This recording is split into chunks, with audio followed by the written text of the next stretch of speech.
It is radio story time. Today's story is Little Prince by Antoine de Saint-Exupéry. The Little Prince became Saint-Exupéry's most successful work, selling an estimated 140 million copies worldwide, which makes it one of the best-selling and most translated books ever published. It has been translated into 301 languages and dialects. The Little Prince has been adapted to numerous art forms and media, including audio recordings, radio plays, live stage, film, television, ballet, and opera. I hope you enjoy our reading. Have a good listening. To Leonworth. I apologize to children for dedicating this book to a grown-up. But I have a good excuse: this grown-up is the best friend I have ever had. I have another excuse too: this grown-up understands everything, even books for children. And I have a third excuse: this grown-up lives in France where he is hungry and cold and needs comforting. If these reasons are not enough, I should like to dedicate this book to the child this grown-up once was. All grown-ups were children once, but most of them have forgotten. So I will alter my dedication to Leonworth. When he was a little boy. When I was 6 years old, I saw a magnificent picture in a book about the jungle called True Stories. It showed a boa constrictor swallowing a wild animal. This is what it looked like. In the book it said, boa constrictors swallow their prey whole, without chewing it. Afterwards they are unable to move. Then they sleep for 6 months while they digest. That set me thinking about all the things that go on in the jungle, and, with a crayon, I did my first drawing. I called it drawing number 1. It looked like this. I showed my masterpiece to the grown-ups and asked if they found it scary. They answered, "What's scary about a hat?" But my drawing was not of a hat. It was a boa constrictor digesting an elephant. So then I drew the inside of the boa, to help the grown-ups understand. They always need explanations. This is what my drawing number 2 looked like. The grown-ups told me to forget about drawing elephants inside boa constrictors and to concentrate instead on geography, history, arithmetic and grammar. Which is why, at the age of 6, seeing as my drawing number 1 and my drawing number 2 had been such a disaster, I gave up on a glorious career as an artist. Grown-ups never understand anything on their own, and it's nuisance for children to have to keep explaining things over and over again. So I had to choose another profession, and I learned to be a pilot. I flew all around the world. And it is true that geography came in very handy. I could tell the difference between China and Arizona at a glance. Which is very useful, if you lose your way at night. Over the past years, I have met lots of sensible people and spent a lot of time living in the world of grown-ups. I have seen them at close quarters, which has done nothing to change my opinion of them.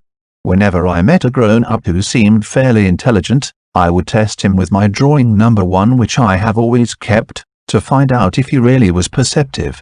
But he would always reply, "It's a hat," so instead of talking to him about boa constrictors or the jungle or the stars, I'd come down to his level and discuss bridge, golf, politics and neckties. And the grown-up would be delighted to meet such a reasonable man. And so I lived alone, with no one I could really talk to, until 6 years ago when my plane broke down in Sahara Desert. As I did not have a mechanic with me, or any passengers, I was going to have to make a complicated engine repair on my own. My life depended on it, since I had barely enough drinking water to last for only 8 days. The first night, I lay down on the ground and fell asleep, miles and miles from any living soul. I was more cut off than a castaway adrift in the middle of the ocean. So you can imagine my astonishment when I was awakened at daybreak by a funny little voice saying, "Please, will you draw me a little lamb?" What, draw me a little lamb? I leaped to my feet as if I had been struck by lightning. I rubbed my eyes and stared. And I saw the most extraordinary little fellow studying me intently. This is the best picture I have managed to draw of him from memory. But of course my drawing is not nearly as delightful as the original. That is not my fault. The grown-ups had put a stop to my artistic career when I was 6 and I had never drawn anything other than my 2 boa constrictors. I gazed at him in amazement. I was miles and miles from any living soul, remember. But my little fellow did not look lost. Nor did he seem weak with exhaustion, or hunger, or thirst, or fright. In no way did he look like a child lost in the middle of the desert, miles and miles from any living soul.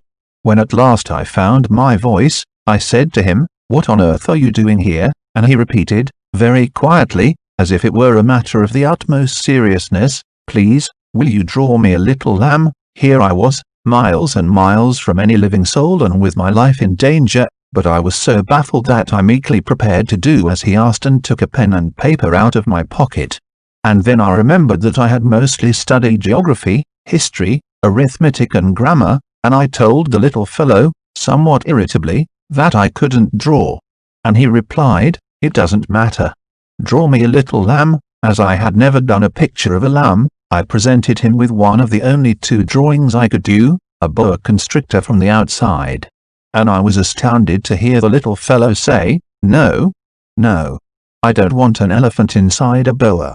A boa's too dangerous, and an elephant takes up too much room. My place is tiny. I need a lamb. Draw me a little lamb." So I drew. He scrutinized my effort and said, "No, that one looks very sickly. Draw another one." I drew. My little friend smiled indulgently. "Can't you see? That's not my lamb, it's a ram. It's got horns." So I started all over again. But again, he turned it down. "That one's too old. I want a lamb that will live for a long time." I was in a hurry to start stripping down the engine and my patience was wearing thin, so I hastily sketched this, and I said, "That's the crate. The lamb you want is inside," and I was amazed to see my young critic's face light up. "That's exactly what I wanted. Do you think this lamb will need a lot of grass?" "Why, because my place is tiny, I'm sure there'll be enough. I've given you a very little lamb." He looked more closely at the drawing. "Not that little. Oh look. He's fallen asleep," and that is how I made the acquaintance of the little prince. It took me ages to work out where the little prince came from. He asked me lots of questions but never seemed to hear mine. I gradually pieced his story together from odd things he said. For instance, when he first caught sight of my plane, "I shall not draw my airplane, that would be much too complicated for me," he asked me, "What's that thing?" "It's not a thing. It flies. It's a plane. It's my plane," and I was proud to tell him that I was a pilot and I flew planes. Then he exclaimed, "What? You feel out of the sky?" "Yes," I replied modestly. "Oh, that's funny," and the little prince gave a tinkling laugh which I found extremely annoying. I expect people to take my troubles seriously. Then he added, "So you came out of the sky too. What planet are you from?" It suddenly dawned on me that he was giving me an important clue as to his mysterious appearance, and I said, "You're from another planet, aren't you?" But he did not reply. Still staring at my plane, he gently nodded his head. "Of course, you can't have come from very far away in that thing," and he stood lost in thought for a while. Then, taking my lamb out of his pocket, he examined his treasure. You can imagine how intrigued I was by his allusion to other planets. So I tried to find out more. "Where do you come from, little man? Where is your place? Where do you want to take my lamb?" He pondered for a while and replied, "The good thing about the crate is that at night it can be his house." "Exactly. And if you behave, I'll give you a rope to tie him up during the day." "And a stake?" The little prince was shocked. "Tie him up? What a strange thing to do, but if you don't tie him up, he'll wander all over the place and get lost." And my little friend burst out laughing again. But where would he go? Anywhere. Straight ahead of him. Then the little prince remarked solemnly, "It wouldn't matter, my place is so tiny," and he added wistfully, "Straight ahead of him, nobody can go very far." I had thus learned a second fact of great importance. This was that the planet the little prince came from was scarcely any larger than a house. But that did not really surprise me much. I knew very well that in addition to the great planets such as the Earth, Jupiter, Mars, Venus, to which we have given names, there are also hundreds of others, some of which are so small that one has a hard time seeing them through the telescope. When an astronomer discovers one of these, he does not give it a name, but only a number. He might call it, for example, asteroid 325. I have serious reason to believe that the planet from which the little prince came is the asteroid known as Greek letter beta 612. This asteroid has only once been seen through the telescope. That was by a Turkish astronomer, in 1909. On making his discovery, the astronomer had presented it to the International Astronomical Congress, in a great demonstration. But he was in Turkish costume, and so nobody would believe what he said. Grown-ups are like that. Fortunately, however, for the reputation of asteroid B612, a Turkish dictator made a law that his subjects, under pain of death, should change to European costume. So in 1920 the astronomer gave his demonstration all over again, dressed with impressive style and elegance. And this time everybody accepted his report. If I have told you these details about the asteroid, and made a note of its number for you, it is on no account of the grown-ups and their ways. Grown-ups love figures. When you tell them that you have made a new friend, they never ask you any questions about essential matters. They never say to you, "What does his voice sound like? What games does he love best? Does he collect butterflies?" Instead, they demand, "How old is he? How many brothers has he? How much does he weigh? How much money does his father make?" Only from these figures do they think they have learned anything about him. If you were to say to the grown-ups, "I saw a beautiful house made of rosy brick, with geraniums in the windows and doves on the roof," they would not be able to get any idea of that house at all. You would have to say to them, "I saw a house that cost 100,000 francs, then they would exclaim, "Oh, what a pretty house that is." Just so, you might say to them, the proof that the little prince existed is that he was charming, that he laughed, and that he was looking for a sheep. If anybody wants a sheep, that is a proof that he exists, and what good would it do tell them that? They would shrug their shoulders, and treat you like a child. But if you said to them, the planet he came from is asteroid B612, then they would be convinced, and leave you in peace from their questions. They are like that. One must not hold it against them. Children should always show great forbearance toward grown-up people. But certainly, for us who understand life, figures are a matter of indifference. I should have liked to begin this story in the fashion of the fairy tales. I should have liked to say, once upon a time there was a little prince who lived on a planet that was scarcely any bigger than himself, and who had need of a friend. To those who understand life, that would have given a much greater air of truth to my story. I do not want anyone to read my book carelessly. I have suffered too much grief in setting down these memories. 6 years have already passed since my friend went away from me, with his sheep. If I try to describe him here, it is to make sure that I shall not forget him. To forget a friend is sad. Not everyone has had a friend. And if I forget him, I may become like the grown-ups who are no longer interested in anything but figures. It is for that purpose, again, that I have bought a box of paints and some pencils. It is hard to take up drawing again at my age, when I have never made any pictures except those of the boa constrictor from the outside and the boa constrictor from the inside, since I was 6. I shall certainly try to make my portraits as true to life as possible. But I am not at all sure of success. One drawing goes along all right, and another has no resemblance to its subject. I make some errors, too, in the little prince's height. In one place he is too tall and in another too short. And I feel some doubts about the color of his costume. So I fumble along as best I can, now good, now bad, and I hope generally fair to middling. In certain more important details I shall make mistakes, also. But that is something that will not be my fault. My friend never explained anything to me. He thought, perhaps, that I was like himself. But I, alas, do not know how to see sheep through the walls of boxes. Perhaps I am a little like the grown-ups. I have had to grow old. As each day passed I would learn, in our talk, something about the little prince's planet, his departure from it, his journey. The information would come very slowly, as it might chance to fall from his thoughts. It was in this way that I heard, on the 3rd day, about the catastrophe of the baobabs. This time, once more, I had the sheep to thank for it. For the little prince asked me abruptly as if seized by a grave doubt, "It is true, isn't it, that sheep eat little bushes?" "Yes, that is true." "Ah. I am glad. I did not understand why it was so important that sheep should eat little bushes. But the little prince added, then it follows that they also eat baobabs. I pointed out to the little prince that baobabs were not little bushes, but, on the contrary, trees as big as castles, and that even if he took a whole herd of elephants away with him, the herd would not eat up one single baobab.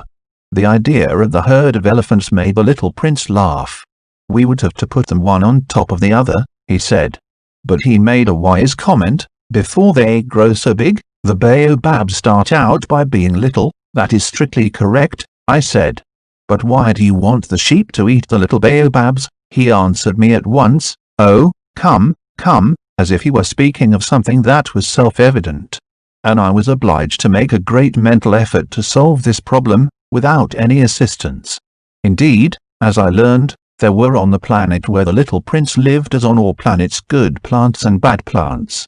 In consequence, there were good seeds from good plants, and bad seeds from bad plants. But seeds are invisible. They sleep deep in the heart of the earth's darkness, until someone among them is seized with the desire to awaken. Then this little seed will stretch itself and begin timidly at first to push a charming little sprig inoffensively upward toward the sun. If it is only a sprout of radish or the sprig of a rose bush, one would let it grow wherever it might wish. But when it is a bad plant, one must destroy it as soon as possible, the very first instant that one recognizes it. Now there were some terrible seeds on the planet that was the home of the little prince, and these were the seeds of the baobab.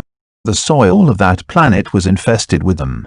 A baobab is something you will never be able to get rid of if you attend to it too late. It spreads over the entire planet. It bores clear through it with its roots. And if the planet is too small, and the baobabs are too many, they split it in pieces. It is a question of discipline, the little prince said to me later on. When you finished your own toilet in the morning, then it is time to attend to the toilet of your planet, just so, with the greatest care. You must see to it that you pull up regularly all the baobabs, at the very first moment when they can be distinguished from the rose bushes which they resemble so closely in their earliest youth. It is very tedious work, the little prince added, but very easy, and one day he said to me, you ought to make a beautiful drawing, so that the children where you live can see exactly how all this is. That would be very useful to them if they were to travel some day. Sometimes there is no harm in putting off a piece of work until another day. But when it is a matter of baobabs, that always means a catastrophe.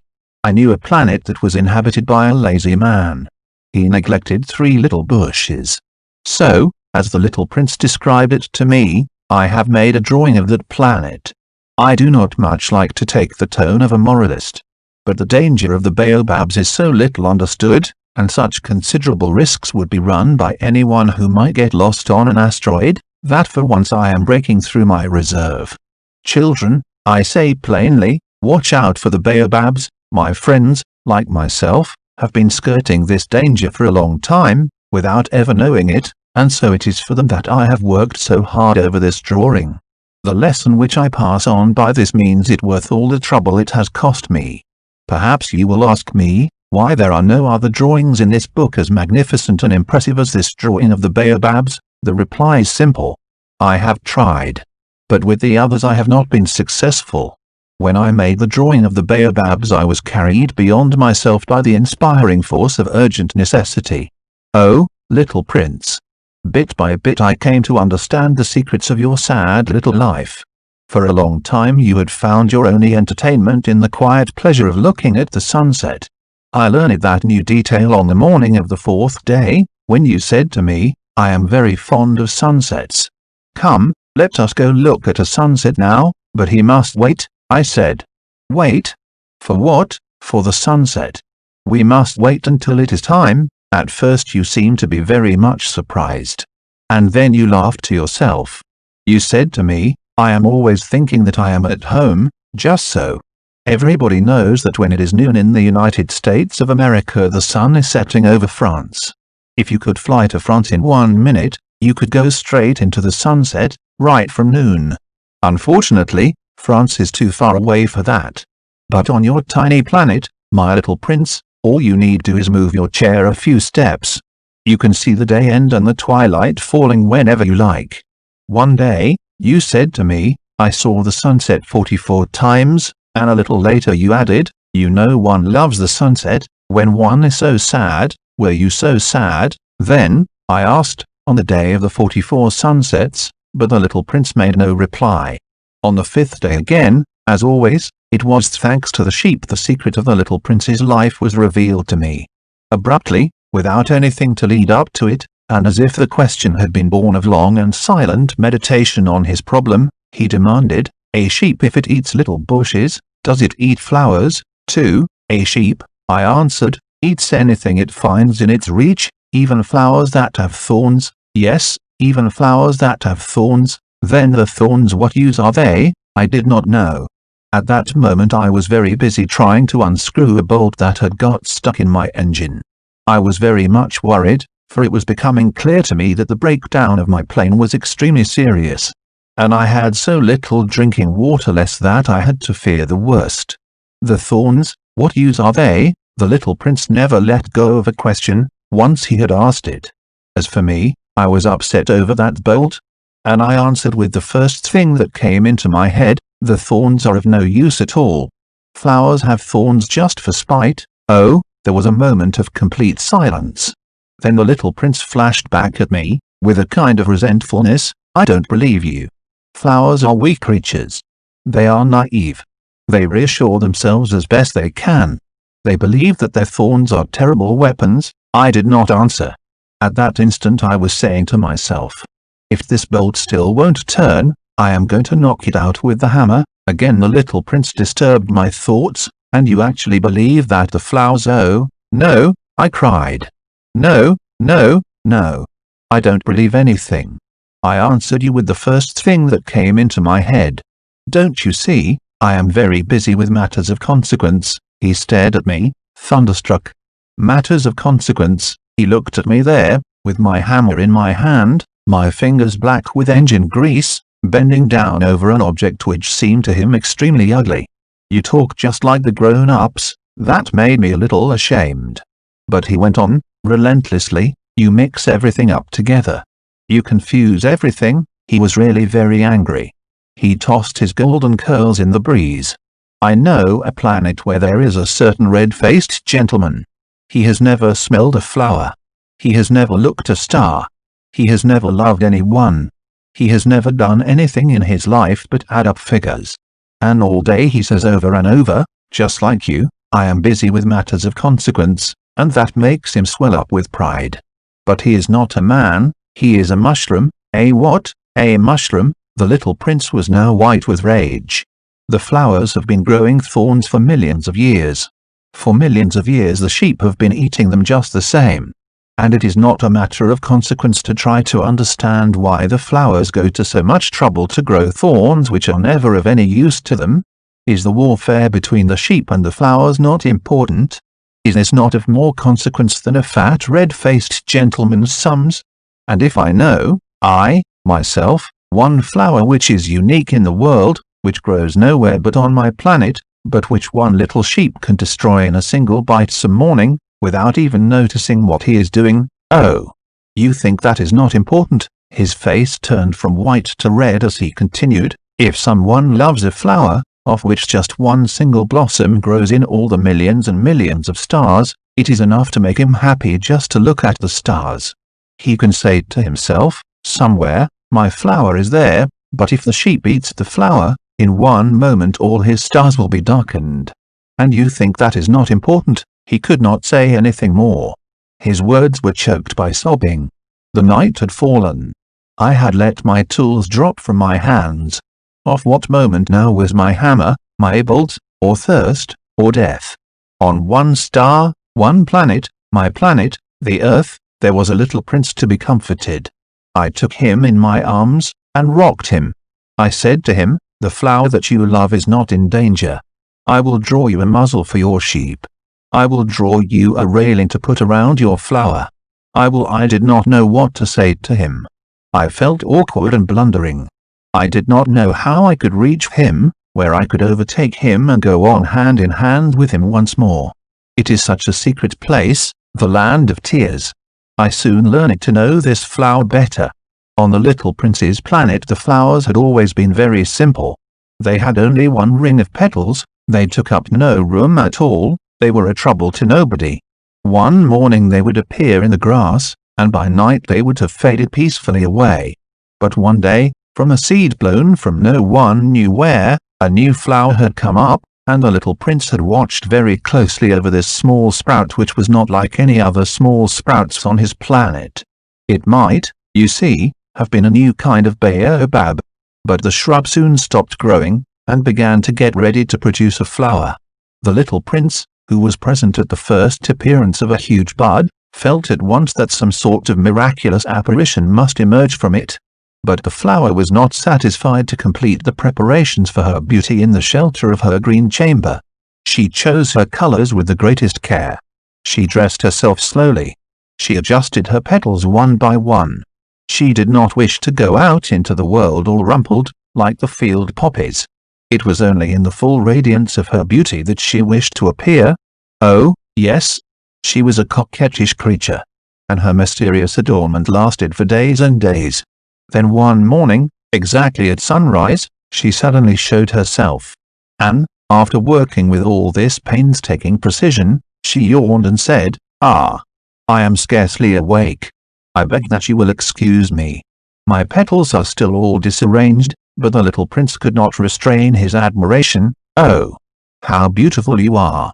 "Am I not?" the flower responded, sweetly. "And I was born at the same moment as the sun." The little prince could guess easily enough that she was not any too modest, but now moving and exciting she was. "I think it is time for breakfast," she added an instant later. "If you would have the kindness to think of my needs." And the little prince, completely abashed, went to look for a sprinkling can of fresh water. So, he tended the flower. So, too, she began very quickly to torment him with her vanity, which was, if the truth be known, a little difficult to deal with. One day, for instance, when she was speaking of her 4 thorns, she said to the little prince, "Let the tigers come with their claws." "There are no tigers on my planet," the little prince objected. "And, anyway, tigers do not eat weeds." "I am not a weed," the flower replied, sweetly. "Please excuse me. I am not at all afraid of tigers," she went on, "but I have a horror of drafts." "I suppose you wouldn't have a screen for me." "A horror of drafts, that is bad luck, for a plant," remarked the little prince, and added to himself, "This flower is a very complex creature. At night I want you to put me under a glass globe.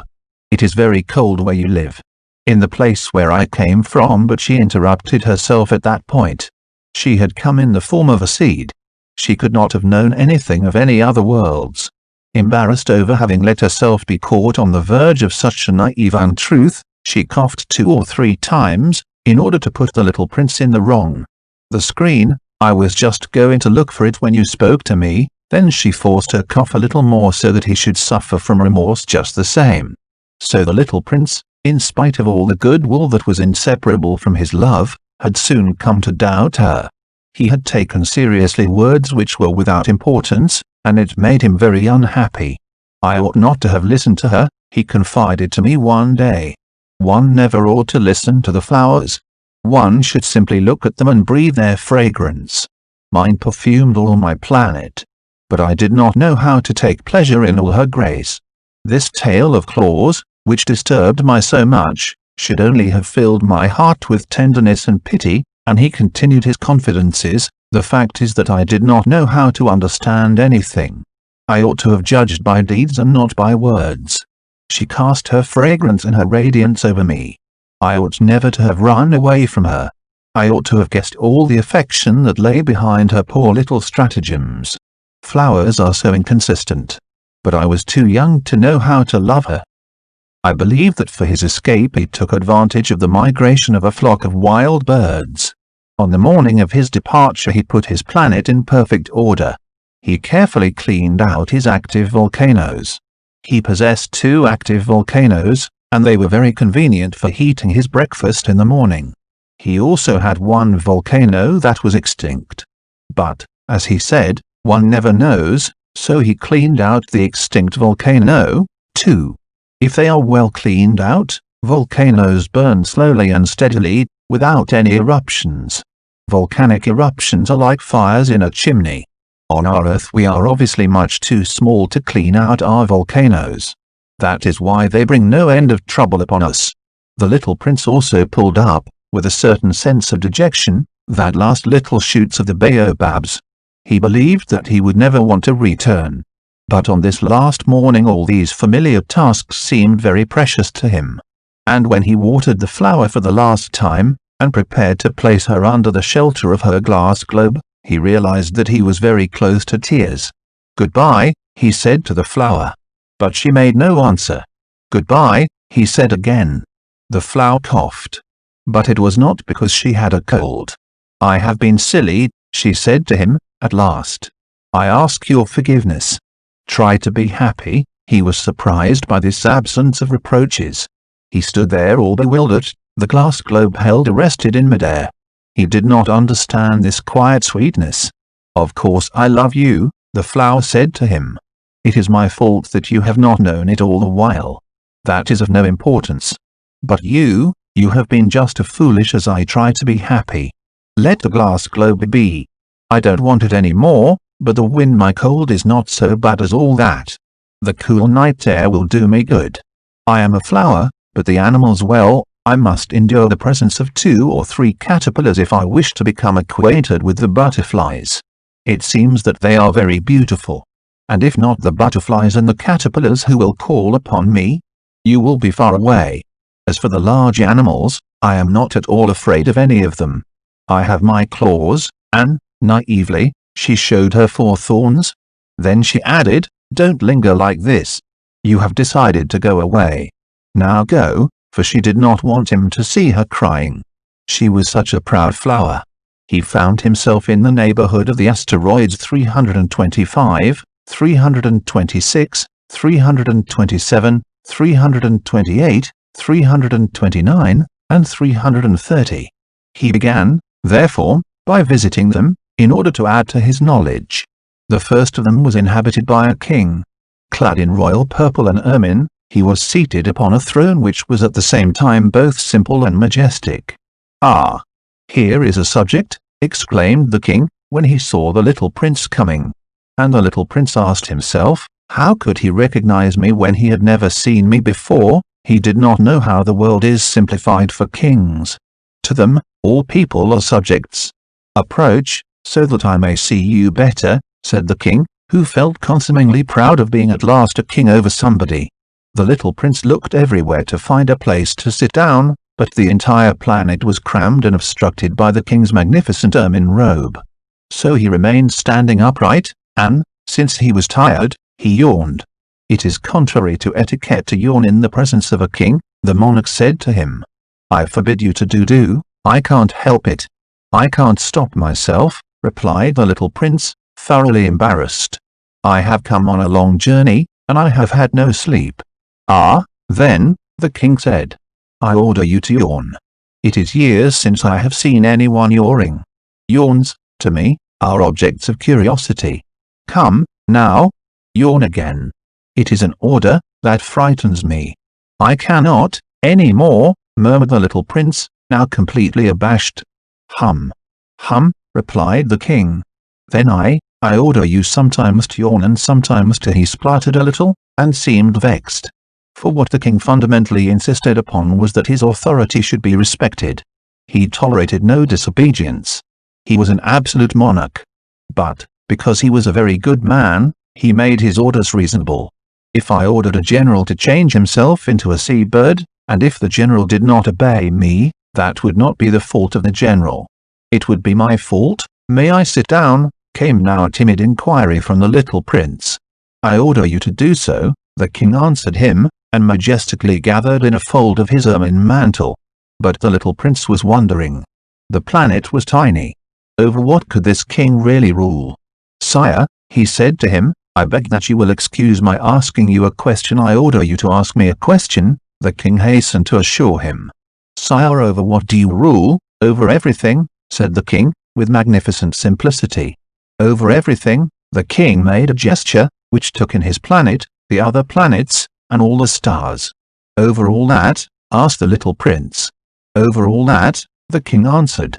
For his rule was not only absolute, it was also universal. And the stars obey you? Certainly they do, the king said. They obey instantly. I do not permit insubordination. Such power was a thing for the little prince to marvel at. If he had been master of such complete authority, he would have been able to watch the sunset, not 44 times in one day, but 72, or even 100, or even 200 times, without ever having to move his chair.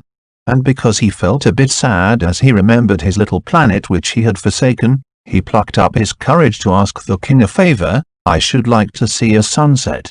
Do me that kindness.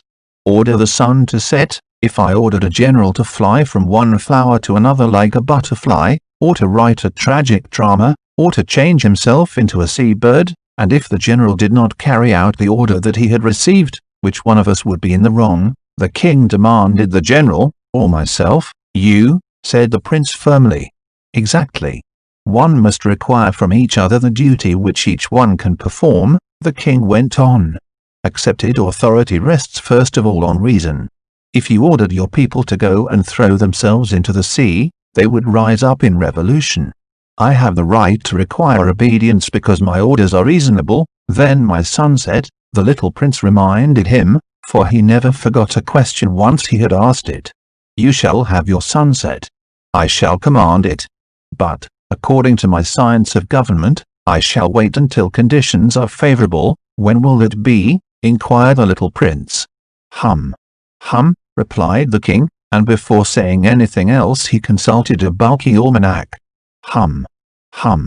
That will be this evening about 20 minutes to 8. And you will see how well I am obeyed. The little prince yawned. He was regretting his lost sunset. And then, too, he was already beginning to be a little bored. I have nothing more to do here, he said to the king. So I shall set out on my way again. Do not go, said the king, who was very proud of having a subject. Do not go. I will make you a minister. Minister of what? Minister of a justice, but there is nobody here to judge. We do not know that, the king said to him. I have not yet made a complete tour of my kingdom. I am very old. There is no room here for a carriage. And it tires me to walk. Oh, but I have looked already, said the little prince, turning around to give one more glance to the other side of the planet. On that side, as on this, there was nobody at all. Then you shall judge yourself, the king answered. That is the most difficult thing of all. It is much more difficult to judge oneself than to judge others. If you succeed in judging yourself rightly, then you are indeed a man of true wisdom. Yes, said the little prince, but I can judge myself anywhere. I do not need to live on this planet. Hum, said the king. I have good reason to believe that somewhere on my planet there is an old rat. I hear him at night. You can judge this old rat. From time to time you will condemn him to death. Thus his life will depend on your justice. But you will pardon him on each occasion, for he must be treated thriftily. He is the only one we have. I, replied the little prince, do not like to condemn anyone to death. And now I think I will go on my way. No, said the king. But the little prince, having now completed his preparations for departure, had no wish to grieve the old monarch. If your majesty wishes to be promptly obeyed, he said, he should be able to give me a reasonable order. He should be able, for example, to order me to be gone by the end of 1 minute. It seems to me that conditions are favorable. As the king made no answer, the little prince hesitated a moment. Then, with a sigh, he took his leave. I make you my ambassador, the king called out, hastily. He had a magnificent air of authority. The grown-ups are very strange, the little prince said to himself, as he continued on his journey. The second planet was inhabited by a conceited man. I am about to receive a visit from an admirer, he exclaimed, from afar, when he first saw the little prince coming. For, to conceited people, all the others are admirers. Good morning, said the little prince. That is a hat you are wearing. It is a hat for salutes, the conceited man replied. It is to raise in salute when people acclaim me.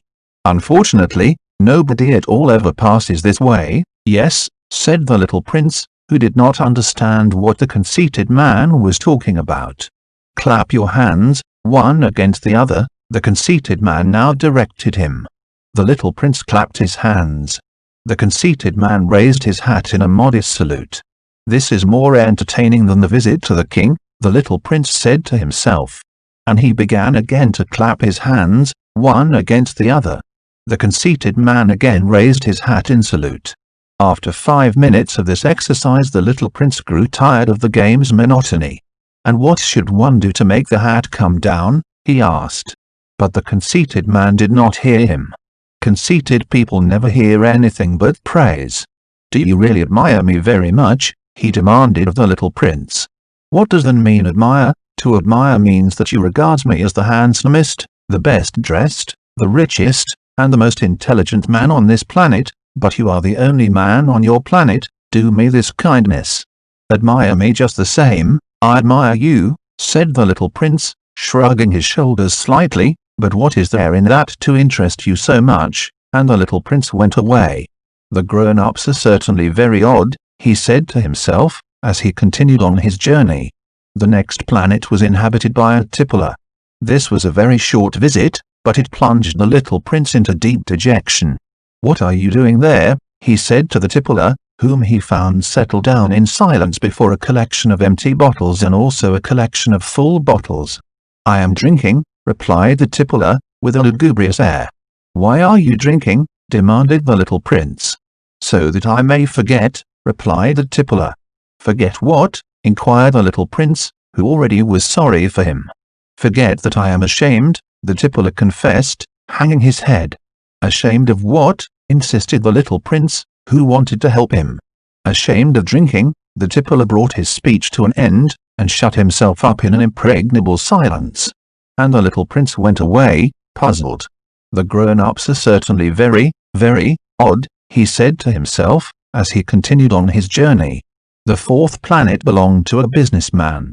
This man was so much occupied that he did not even raise his head at the little prince's arrival. "Good morning," the little prince said to him. "Your cigarette has gone out. 3 and 2 make 5. 5 and 7 make 12. 12 and 3 make 15. Good morning. 15 and 7 make 22. 22 and 6 make 28. I haven't time to light it again. 26 and 5 make 31. Phew. Then that makes 501,622,731. 500 million what?" asked the little prince. "Eh? Are you still there? 501 million. I can't stop. I have so much to do. I am concerned with matters of consequence. I don't amuse myself with balderdash. 2 and 5 make 7. 501 million what?" repeated the little prince, who never in his life had let go of a question once he had asked it. The businessman raised his head. "During the 54 years that I have inhabited this planet, I have been disturbed only 3 times. The first time was 22 years ago, when some giddy goose fell from goodness knows where. He made the most frightful noise that resounded all over the place, and I made 4 mistakes in my addition. The second time, 11 years ago, I was disturbed by an attack of rheumatism. I don't get enough exercise. I have no time for loafing. The third time, well, this is it. I was saying, then, 501 millions of what?" The businessman suddenly realized that there was no hope of being left in peace until he answered this question. "Millions of those little objects," he said, "which one sometimes sees in the sky. Flies? Oh, no. Little glittering objects. Bees? Oh, no. Little objects that set lazy people to idle dreaming. As for me, I am concerned with matters of consequence. There is no time for idle dreaming in my life." "Ah. You mean the stars?" "Yes, that's it. The stars, and what do you do with 500 millions of stars? 501,622,731. I am concerned with matters of consequence. I am accurate, and what do you do with these stars?" "What do I do with them?" "Yes, nothing. I own them." "You own the stars?" "Yes. But I have already seen a king who kings do not own, they reign over. It is a very different matter, and what good does it you to own the stars, It does me the good of making me rich, and what good does it you to be rich? It makes it possible for me to buy more stars, if any are discovered. This man, the little prince said to himself, reasons like my poor tippler. Nevertheless, he still had some more questions.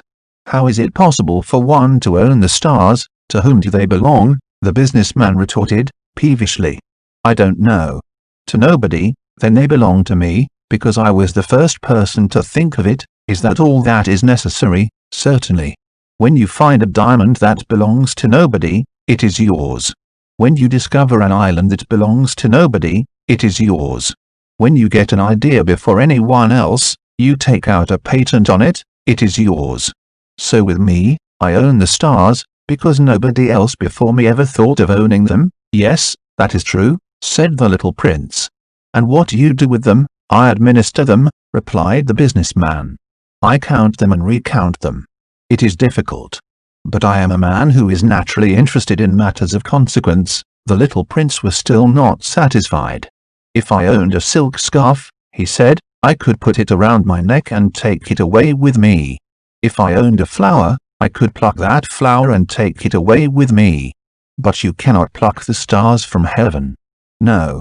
But I can put them in the bank. Whatever does that mean? That means that I write the number of my stars on a little paper. And then I put this paper in a drawer and lock it with a key, and that is all. That is enough, said the businessman. It is entertaining, thought the little prince. It is rather poetic. But it is of no great consequence. On matters of consequence, the little prince had ideas which were very different from those of the grown-ups. I myself own a flower, he continued his conversation with the businessman, which I water every day. I own 3 volcanoes, which I clean out every week, for I also clean out the one that is extinct. One never knows. It is of some use to my volcanoes, and it is of some use to my flower, that I own them. But you are of no use to the stars. The businessman opened his mouth, but he found nothing to say in answer. And the little prince went away. The grown-ups are certainly altogether extraordinary, he said simply, talking to himself as he continued on his journey. The 5th planet was very strange. It was the smallest of all. There was just enough room on it for a street lamp and a lamplighter. The little prince was not able to reach any explanation of the use of a street lamp and a lamplighter. Somewhere in the heavens, on a planet which was so small that it had no people, and not one house. But he said to himself, nevertheless, it may well be that this man is absurd. But he is not so absurd as the king, the conceited man, the businessman, and the tippler. For at least his work has some meaning. When he lights his street lamp, it is as if he brought one more star to life, or one flower. When he puts out his lamp, he sends the flower, or the star, to sleep. That is a beautiful occupation.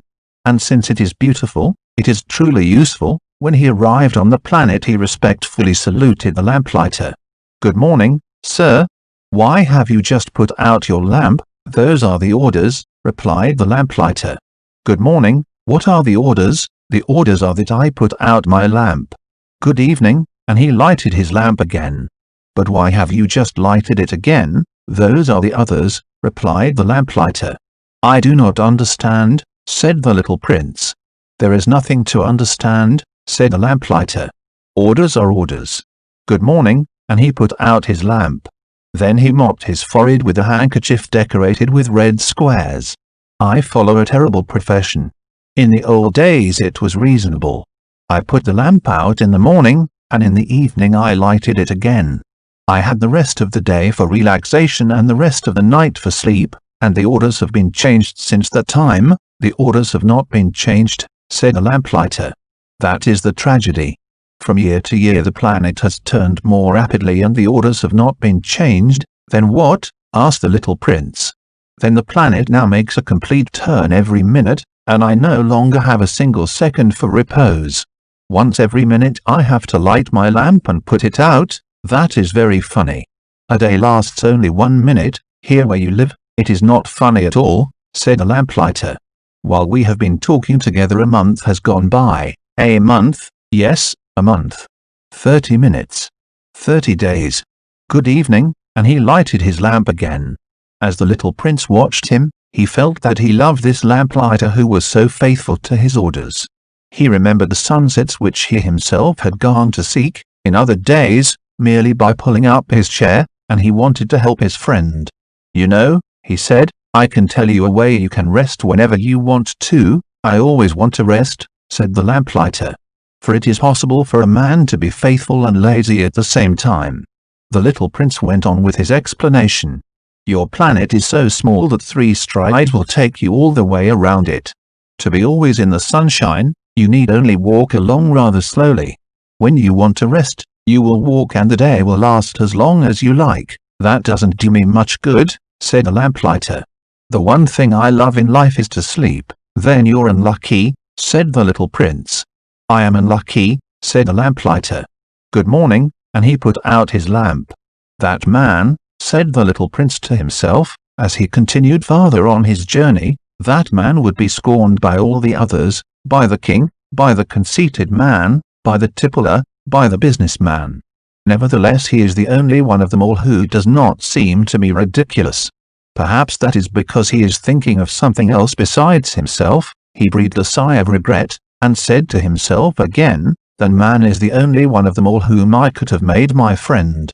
But his planet is indeed too small. There is no room on it for 2 people." What the little prince did not dare confess was that he was sorry most of all to leave this planet, because it was blessed every day with 1440 sunsets in 24 hours. The 6th planet was 10 times larger than the last one. It was inhabited by an old gentleman who wrote voluminous books. "Oh, look! Here is an explorer," he exclaimed to himself when he saw the little prince coming. The little prince sat down on the table and panted a little. He had already travelled so much and so far. "Where do you come from?" the old gentleman said to him. "What is that big book?" said the little prince. "What are you doing?" "I am a geographer," said the old gentleman. "What is a geographer?" asked the little prince. "A geographer is a scholar who knows the location of all the seas, rivers, towns, mountains, and deserts." "That is very interesting," said the little prince. "Here at last is a man who has a real profession," and he cast a look around him at the planet of geographer. It was the most magnificent and stately planet that he had ever seen. "Your planet is very beautiful," he said. "Has it any oceans?" "I couldn't tell you," said the geographer. "Ah," the little prince was disappointed. "Has it any mountains?" "I couldn't tell you," said the geographer. "And towns, and rivers, and deserts?" "I couldn't tell you that, either, but you are a geographer." "Exactly," the geographer said. "But I am not an explorer. I haven't a single explorer on my planet. It is not the geographer who goes out to count the towns, the rivers, the mountains, the seas, the oceans, and the deserts. The geographer is much too important to go loafing about. He does not leave his desk. But he receives the explorers in his study. He asks them questions, and he notes down what they recall of their travels. And if the recollections of any one among them seem interesting to him, the geographer orders an inquiry into that explorer's moral character. Why is that? Because an explorer who told lies would bring disaster on the books of the geographer. So would an explorer who drank too much. Why is that? Asked the little prince. Because intoxicated people see double. Then the geographer would note down 2 mountains in a place where there was only one. "I know someone," said the little prince, "who would make a bad explorer." "That is possible." Then, when the moral character of the explorer is shown to be good, an inquiry is ordered into his discovery. One goes to see it. No, that would be too complicated. But one requires the explorer to furnish proofs.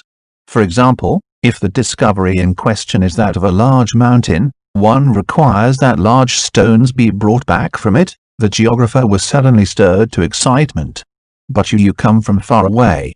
You are an explorer. You shall describe your planet to me," and, having opened his big register, the geographer sharpened his pencil. The recitals of explorers are put down first in pencil. One waits until the explorer has furnished proofs, before putting them down in ink. "Well," said the geographer expectantly. "Oh, where I live," said the little prince, "it is not very interesting. It is all so small. I have 3 volcanoes. 2 volcanoes are active and the other is extinct. But one never knows. One never knows, said the geographer. I have also a flower. We do not record flowers, said the geographer. Why is that?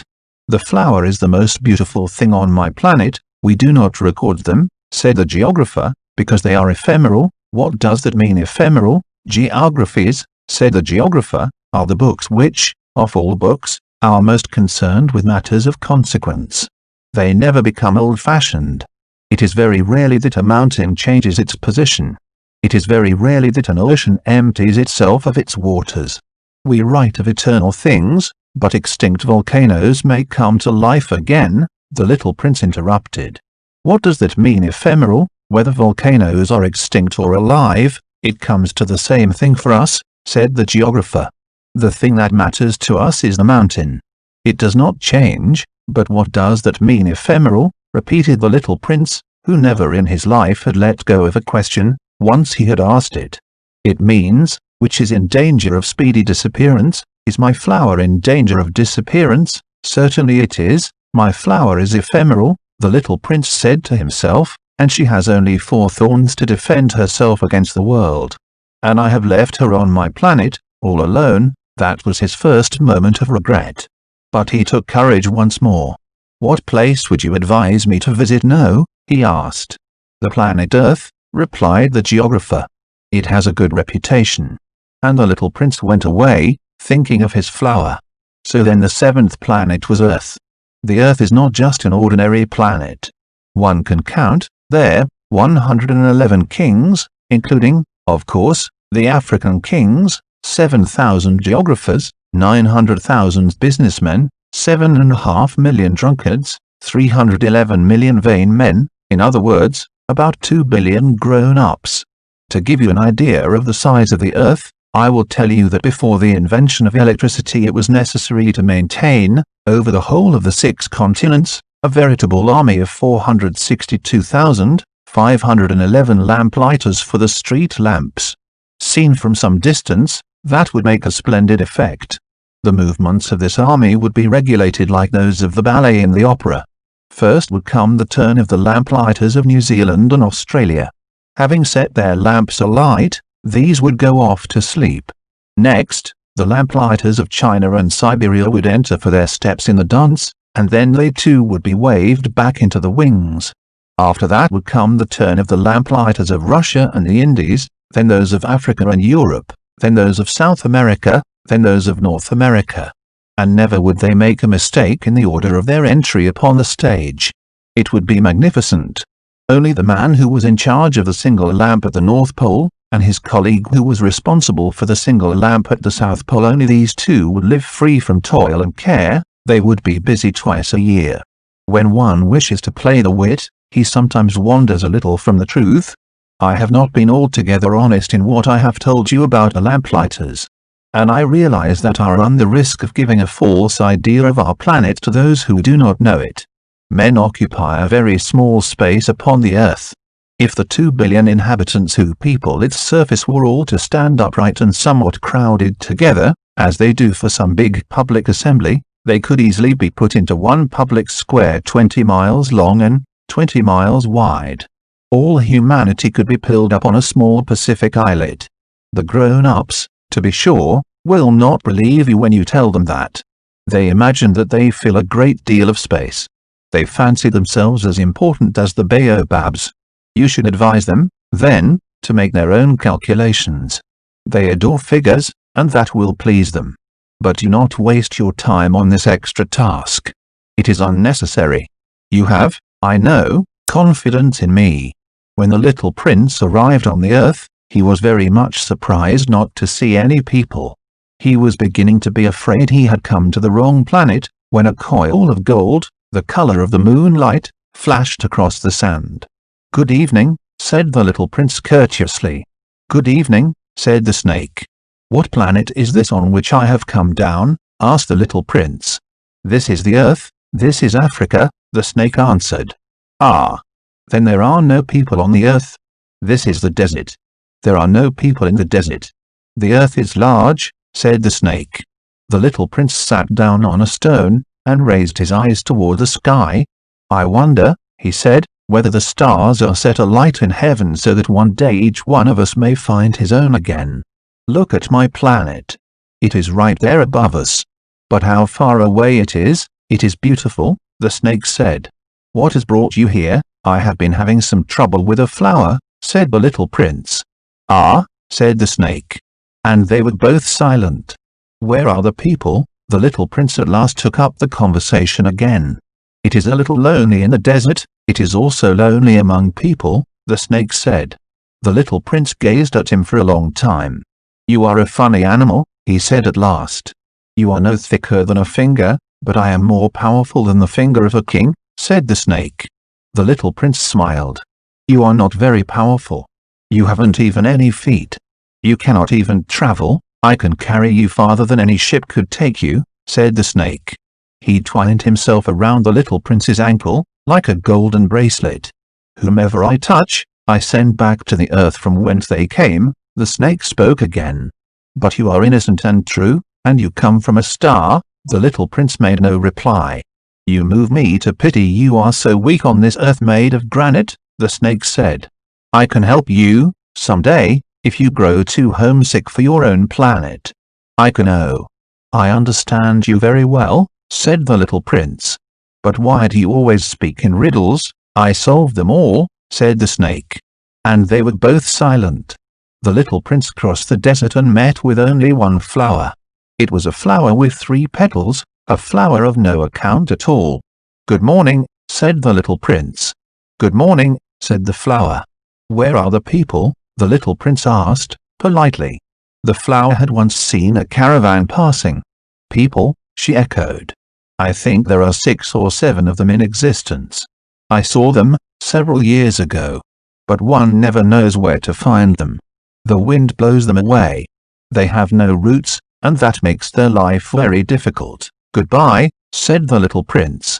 Goodbye, said the flower. After that, the little prince climbed a high mountain. The only mountains he had ever known were the 3 volcanoes, which came up to his knees. And he used the extinct volcano as a footstool.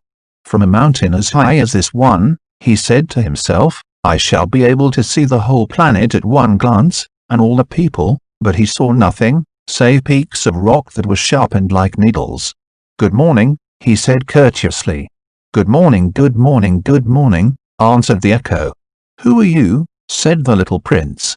Who are you, who are you, who are you? Answered the echo. Be my friends. I am all alone, he said. I am all alone, all alone, all alone, answered the echo. What a queer planet, he thought. It is altogether dry, and altogether pointed, and altogether harsh and forbidding. And the people have no imagination. They repeat whatever one says to them. On my planet I had a flower, she always was the first to speak. But it happened that after walking for a long time through sand, and rocks, and snow, the little prince at last came upon a road. And all roads lead to the abodes of people. Good morning, he said. He was standing before a garden, all abloom with roses. Good morning, said the roses.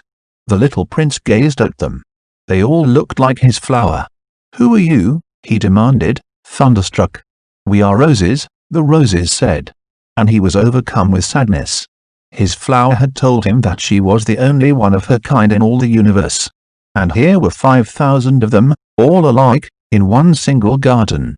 She would be very much annoyed, he said to himself, if she could see that. She would cough most dreadfully, and she would pretend that she was dying, to avoid being laughed at. And I should be obliged to pretend that I was nursing her back to life, for if I did not do that, to humble myself also, she would really allow herself to die. Then he went on with his reflections. I thought that I was rich, with a flower that was unique in all the world, and all I had was a common rose. A common rose, and 3 volcanoes that come up to my knees, and one of them perhaps extinct forever. That doesn't make me a very great prince, and he lay down in the grass and cried. It was then that the fox appeared. Good morning, said the fox. Good morning, the little prince responded politely, although when he turned around he saw nothing. I am right here, the voice said, under the apple tree. Who are you? Asked the little prince, and added, You are very pretty to look at. I am a fox, the fox said. Come and play with me, proposed the little prince. "I am so unhappy, I can't play with you," the fox said. "I am not tamed." "Ah, please excuse me," said the little prince. But, after some thought, he added, "What does that mean, tame? You do not live here," said the fox. "What is it that you are looking for?" "I am looking for people," said the little prince. "What does that mean, tame? People," said the fox. "They have guns, and they hunt. It is very disturbing. They also raise chickens. These are their only interests. Are you looking for chickens?" "No," said the little prince. "I am looking for friends." "What does that mean, tame? It is an act too often neglected," said the fox. "It means to establish ties, to establish ties." "Just that," said the fox. "To me, you are still nothing more than a little boy who is just like 100,000 other little boys. And I have no need of you. And you, on your part, have no need of me. To you, I am nothing more than a fox like 100,000 other foxes. But if you tame me, then we shall need each other. To me, you will be unique in all the world. To you, I shall be unique in all the world." "I am beginning to understand," said the little prince. "There is a flower. I think that she has tamed me." "It is possible," said the fox. "On the earth one sees all sorts of things." "Oh, but this is not on the earth," said the little prince. The fox seemed perplexed, and very curious. "On another planet?" "Yes." "Are there hunters on that planet?" "No." "Ah, that is interesting." "Are there chickens?" "No." "Nothing is perfect," sighed the fox. But the fox came back to her idea. "My life is very monotonous," she said. "I hunt chickens, people hunt me. All the chickens are just alike, and all people are just alike. And, in consequence, I am a little bored. But if you tame me, it will be as if the sun came to shine on my life. I shall know the sound of a step that will be different from all the others. Other steps send me hurrying back underneath the ground. Yours will call me, like music, out of my burrow. And then look, you see the grain fields down yonder? I do not eat bread. Wheat is of no use to me. And that is sad. But you have hair that is the color of gold. Think how wonderful that will be when you have tamed me. The grain, which is also golden, will bring me back the thought of you. And I shall love to listen to the wind in the wheat." The fox gazed at the little prince for a long time. "Please tame me," she said. "I want to, very much," the little prince replied. "But I have not much time. I have friends to discover, and a great many things to understand." "One only understands the things that one tames," said the fox. "People have no more time to understand anything. They buy things already made at the shops. But there is no shop anywhere where one can buy friendship, and so people have no friends anymore. If you want a friend, tame me." "What must I do to tame you?" asked the little prince. "You must be very patient," replied the fox. "First you will sit down at a little distance from me like that in the grass. I shall look at you out of the corner of my eye, and you will say nothing. Words are the source of misunderstandings. But you will sit a little closer to me, every day." The next day the little prince came back. "It would have been better to come back at the same hour," said the fox. "If, for example, you came at 4 o'clock in the afternoon, then at 3 o'clock I shall begin to be happy. I shall feel happier and happier as the hour advances. At 4 o'clock, I shall already be worrying and jumping about. I shall show you how happy I am. But if you come at just any time, I shall never know at what hour my heart is to be ready to greet you. One must observe the proper rites." "What is a rite?" asked the little prince. "Those also are actions too often neglected," said the fox. "They are what make one day different from other days, 1 hour from other hours. There is a rite, for example, among my hunters. Every Thursday they dance with the village girls.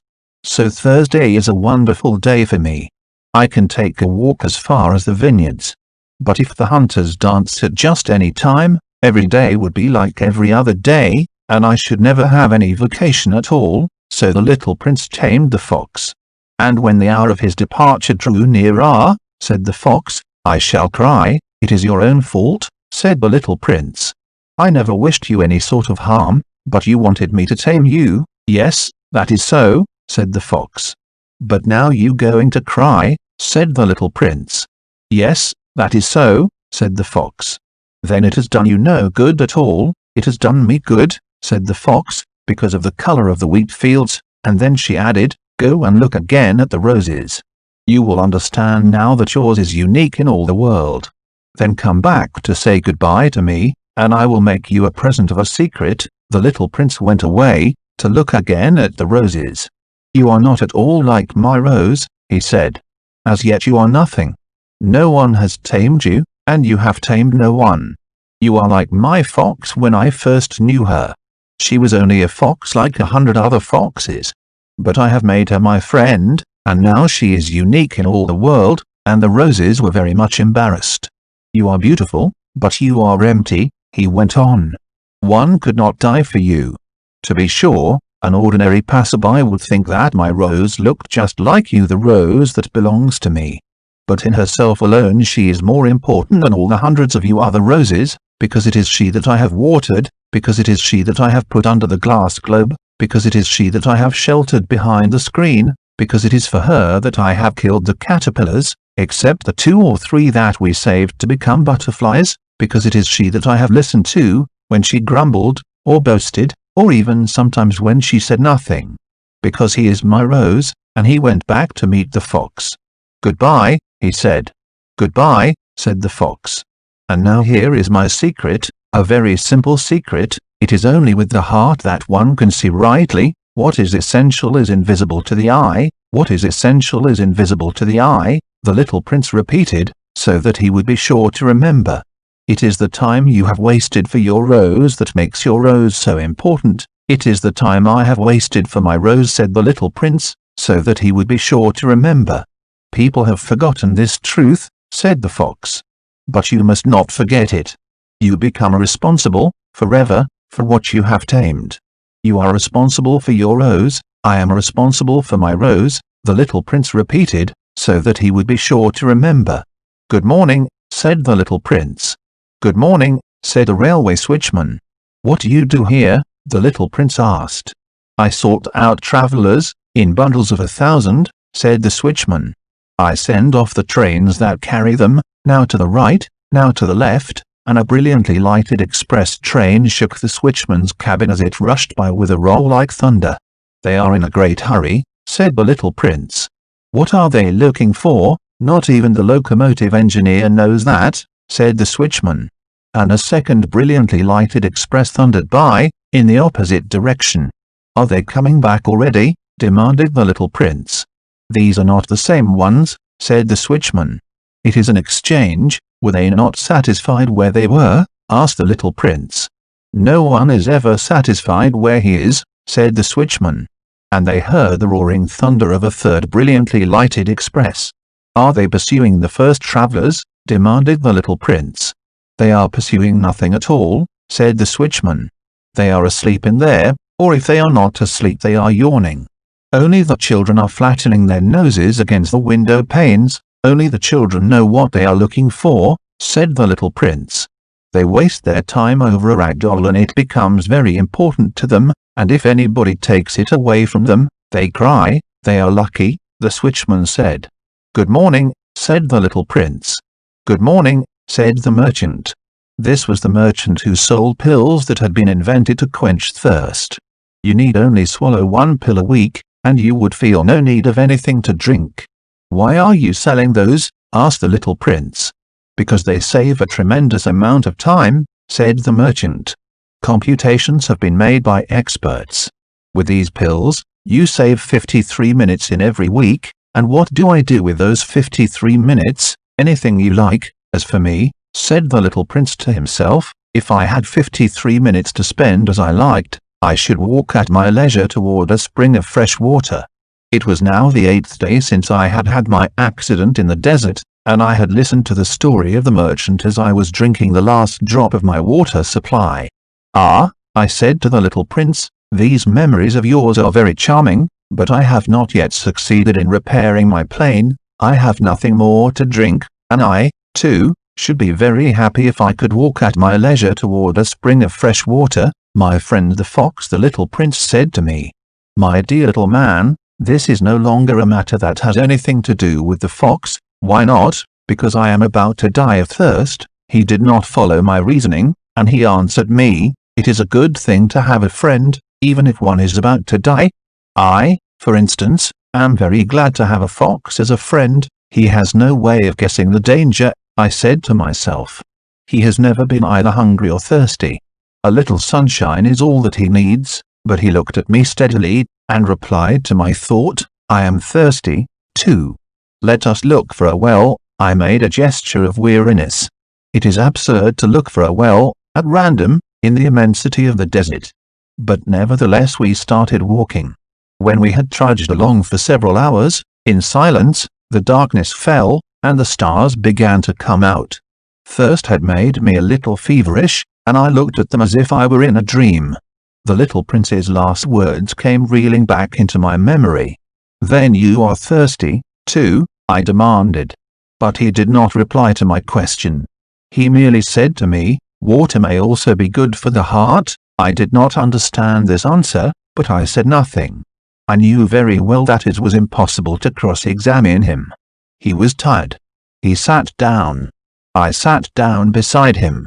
And, after a little silence, he spoke again. The stars are beautiful, because a flower that cannot be seen, I replied. Yes, that is so, and, without saying anything more, I looked across the ridges of sand that were stretched out before us in the moonlight. The desert is beautiful, the little prince added. And that was true. I have always loved the desert. One sits down on a desert sand dune, sees nothing, hears nothing. Yet through the silence something throbs, and gleams. What makes the desert beautiful, said the little prince, is that somewhere it hides a well. I was astonished by a sudden understanding of that mysterious radiation of the sands. When I was a little boy I lived in an old house, and legend told us that a treasure was buried there. To be sure, no one had ever known how to find it, perhaps no one had ever even looked for it. But it cast an enchantment over that house. My home was hiding a secret in the depths of its heart. Yes, I said to the little prince. The house, the stars, the desert, what gives them their beauty is something that is invisible. I am glad, he said, that you agree with my fox. As the little prince dropped off to sleep, I took him in my arms and set out walking once more. I felt deeply moved, and stirred. It seemed to me that I was carrying a very fragile treasure. It seemed to me, even, that there was nothing more fragile on all the earth. In the moonlight I looked at his pale forehead, his closed eyes, his locks of hair that trembled in the wind, and I said to myself, what I see here is nothing but a shell. What is most important is invisible. As his lips opened slightly with the suspicion of a half smile, I said to myself, again, what moves me so deeply about this little prince who is sleeping here, is his loyalty to a flower, the image of a rose that shines through his whole being like the flame of a lamp, even when he is asleep, and I felt him to be more fragile still. I felt the need of protecting him, as if he himself were a flame that might be extinguished by a little puff of wind. And, as I walked on so, I found the well, at daybreak. People, said the little prince, set out on their way in express trains, but they do not know what they are looking for. Then they rush about, and get excited, and turn round and round, and he added, it is not worth the trouble. The well that we had come to was not like the wells of the Sahara. The wells of the Sahara are mere holes dug in the sand. This one was like a well in a village. But there was no village here, and I thought I must be dreaming. It is strange, I said to the little prince. Everything is ready for use, the pulley, the bucket, the rope. He laughed, touched the rope, and set the pulley to working. And the pulley moaned, like an old weather vane which the wind has long since forgotten. Do you hear? Said the little prince. We have wakened the well, and it is singing. I did not want to tie himself with the rope. Leave it to me, I said. It is too heavy for you. I hoisted the bucket slowly to the edge of the well and set it there, happy, tired as I was, over my achievement. The song of the pulley was still in my ears, and I could see the sunlight shimmer in the still trembling water. I am thirsty for this water, said the little prince. Give me some of it to drink. And I understood what he had been looking for. I raised the bucket to his lips. He drank, his eyes closed. It was as sweet as some special festival treat. This water was indeed a different thing from ordinary nourishment. Its sweetness was born of the walk under the stars, the song of the pulley, the effort of my arms. It was good for the heart, like a present. When I was a little boy, the light of the Christmas tree, the music of the midnight mass, the tenderness of smiling faces, used to make up, so, the radiance of the gifts I received. The people where you live, said the little prince, raise 5,000 roses in the same garden and they do not find in it what they are looking for. They do not find it, I replied. And yet what they are looking for could be found in one single rose, or in a little water. Yes, that is true, I said. And the little prince added, but the eyes are blind. One must look with the heart. I had drunk the water. I breathed easily. At sunrise the sand is the color of honey. And that honey color was making me happy, too. What brought me, then, this sense of grief? You must keep your promise, said the little prince, softly, as he sat down beside me once more. What promise? You know, a muzzle for my sheep. I am responsible for this flower. I took my rough drafts of drawings out of my pocket. The little prince looked them over, and laughed as he said, your baobabs, they look a little like cabbages. Oh, I had been so proud of my baobabs. Your fox ears look a little like horns, and they are too long, and he laughed again. You are not fair, little prince, I said. I don't know how to draw anything except boa constrictors from the outside and boa constrictors from the inside. Oh, that will be all right, he said, children understand. So then I made a pencil sketch of a muzzle. And as I gave it to him my heart was torn. You have plans that I do not know about, I said. But he did not answer me. He said to me, instead, you know my descent on the earth. Tomorrow will be its anniversary. Then, after a silence, he went on, I came down very near here, and he flushed. And once again, without understanding why, I had a queer sense of sorrow. One question, however, occurred to me. Then it was not by chance that on the morning when I first met you a week ago you were strolling along like that, all alone, 1,000 miles from any inhabited region? You were on your way back to the place where you landed. The little prince flushed again. And I added, with some hesitancy, perhaps, it was because of the anniversary. The little prince flushed once more. He never answered questions, but when one's flushes, does that not mean yes? Ah, I said to him, I am a little frightened, but he interrupted me. Now you must work. You must return to your engine. I will be waiting for you here. Come back tomorrow evening. But I was not reassured. I remembered the fox. One runs the risk of weeping a little, if one lets himself be tamed. Beside the well there was the ruin of an old stone wall. When I came back from my work, the next evening, I saw from some distance away my little prince sitting on top of this wall, with his feet dangling. And I heard him say, then you don't remember. This is not the exact spot. Another voice must have answered him, for he replied to it, yes, yes. It is the right day, but this is not the place. I continued my walk toward the wall. At no time did I see or hear anyone. The little prince, however, replied once again, exactly. You will see where my track begins, in the sand. You have nothing to do but wait for me there. I shall be there tonight. I was only 20 yards from the wall, and I still saw nothing. After a silence the little prince spoke again. You have good poison? You are sure that it will not make me suffer too long? I stopped in my tracks, my heart torn asunder, but still I did not understand. Now go away, said the little prince. I want to get down from the wall. I dropped my eyes, then, to the foot of the wall, and I leaped into the air. There before me, facing the little prince, was one of those yellow snakes that take 30 seconds to bring your life to an end. Even as I was digging into my pocket to get out my revolver I made a running step back. But, at the noise I made, the snake let himself flow easily across the sand like the dying spray of a fountain, and, in no apparent hurry, disappeared, with a light metallic sound, among the stones. I reached the wall just in time to catch my little man in my arms. His face was white as snow. What does this mean? I demanded. Why are you talking with snakes? I had loosened the golden muffler that he always wore. I had moistened his temples, and had given him some water to drink. And now I did not dare ask him any more questions. He looked at me very gravely, and put his arms around my neck. I felt his heart beating like the heart of a dying bird, shot with someone's rifle. "I am glad that you have found what was the matter with your engine," he said. "Now you can go back home." "How do you know about that?" I was just coming to tell him that my work had been successful, beyond anything that I had dared to hope. He made no answer to my question, but he added, "I, too, am going back home today." Then, sadly, it is much farther. It is much more difficult. I realized clearly that something extraordinary was happening. I was holding him close in my arms as if he were a little child, and yet it seemed to me that he was rushing headlong toward an abyss from which I could do nothing to restrain him. His look was very serious, like someone lost far away. "I have your sheep. And I have the sheep's box. And I have the muzzle," and he gave me a sad smile. I waited for a long time. I could see that he was reviving little by little. "Dear little man," I said to him, "you are afraid." He was afraid, there was no doubt about that. But he laughed lightly.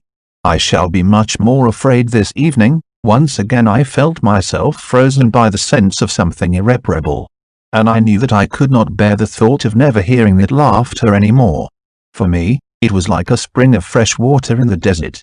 "Little man," I said, "I want to hear you laugh again." But he said to me, "Tonight, it will be a year.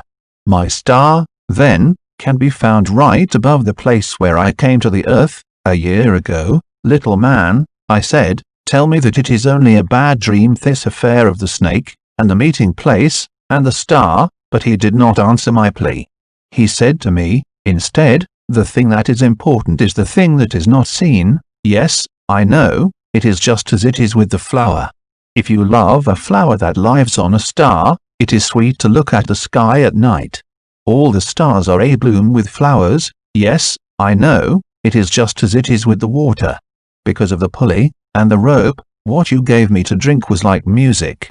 You remember how good it was? Yes, I know, and at night you will look up at the stars. Where I live everything is so small that I cannot show you where my star is to be found. It is better, like that. My star will be just one of the stars, for you. And so you will love to watch all the stars in the heavens. They will all be your friends. And, besides, I am going to make you a present." He laughed again. "Ah, little prince, dear little prince. I love to hear the laughter. That is my present. Just that. It will be as it was when we drank the water." "What are you trying to say?" "All people have stars," he answered, "but they are not the same things for different people. For some, who are travelers, the stars are guides. For others they are no more than little lights in the sky. For others, who are scholars, they are problems.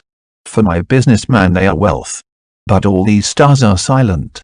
You alone will have the stars as no one else has them." "What are you trying to say?" "In one of the stars I shall be living. In one of them I shall be laughing. And so it will be as if all the stars were laughing, when you look at the sky at night.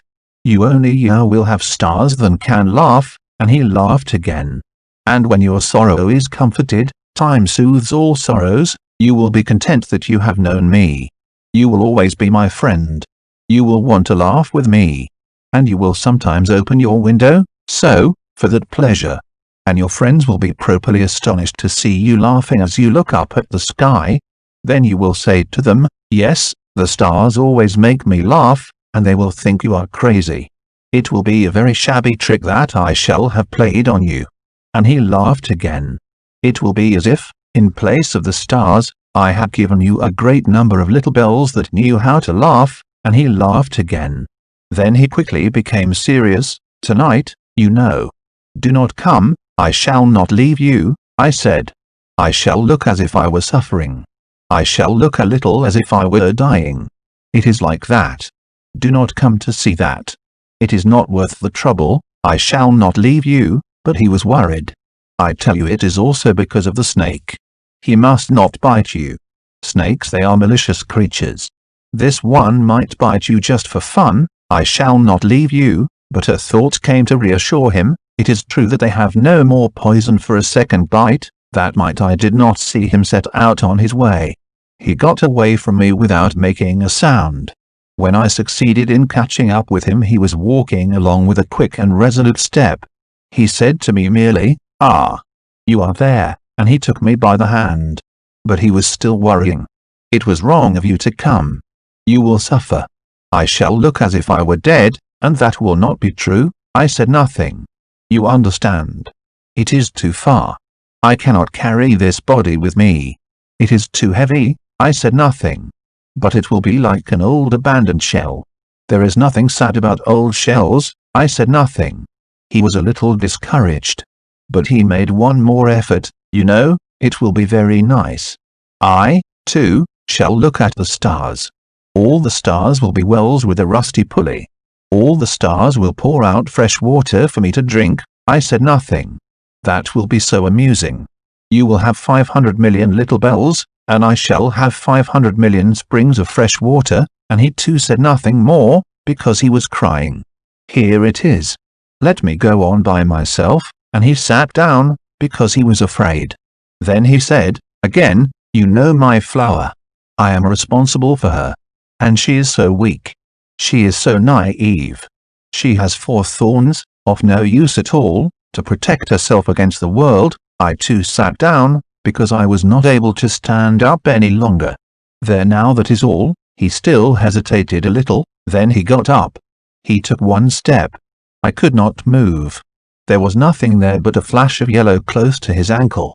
He remained motionless for an instant. He did not cry out.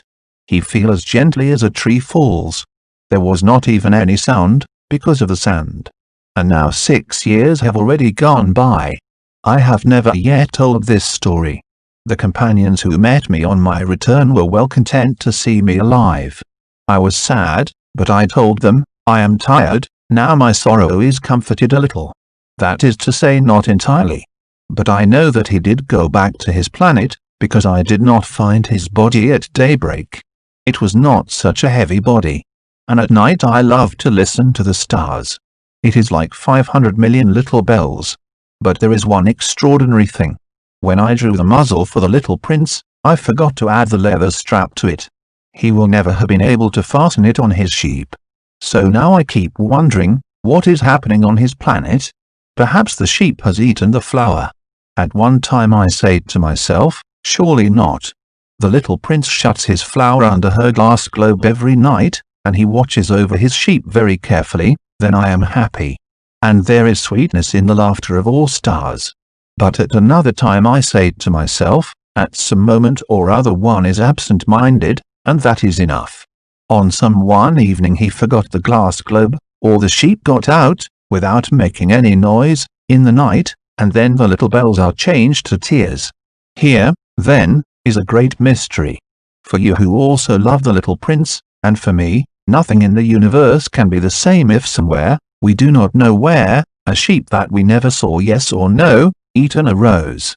Look up at the sky. Ask yourselves, is it yes or no? Has the sheep eaten the flower? And you will see how everything changes. And no grown-up will understand that this is a matter of so much importance. This is, to me, the loveliest and saddest landscape in the world. It is the same as that on the page before, but I have drawn it again to impress it on your memory. It is here that the little prince appeared on earth, and disappeared. Look at it carefully so that you will be sure to recognize it in case you travel some day to the African desert. And, if you should come upon this spot, please do not hurry on. Wait for a time, exactly under the star.